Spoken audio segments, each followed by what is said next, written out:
Hi friends, ఇవాళ చేసే recipe chicken fry. సింపుల్గా చేసుకునే చికెన్ ఫ్రై అండి. నేను 1 కేజీన్నర చికెన్ తీసుకొని శుభ్రంగా కడిగి కారం, ఉప్పు, సాల్ట్ కలిపి పక్కన పెట్టుకున్నానండి ఒక 10 నిమిషాల పాటు. ఇప్పుడు గిన్నె పెట్టుకొని ఆయిల్ ఎక్కువే పట్టిద్దండి. ఆయిల్ వేసుకొని ఇలా పెద్ద కప్పు ఉల్లిపాయలు వేసుకోవాలి. పొడవుగా కట్ చేసుకొని వేసుకోవాలండి. తర్వాత పచ్చిమిర్చి, కరివేపాకు వేసుకొని మనం మ్యారినేట్ చేసుకున్న చికెన్ వేసుకొని మంటని హై ఫ్లేమ్లో పెట్టుకొని బాగా వేయించుకోవాలండి. నీళ్ళన్నీ ఇంకిపోవాలి.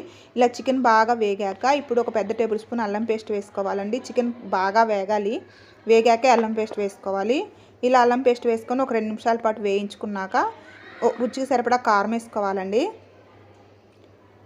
సాల్ట్ వేసుకోవాలి. ఒక పెద్ద టేబుల్ స్పూన్ ధనియాల పొడి, చికెన్ మసాలా కూడా వేసుకొని ఇంకొక 5 నిమిషాల పాటు ఇలా బాగా వేయించుకున్నాక కరివేపాకు వేసుకోవాలండి.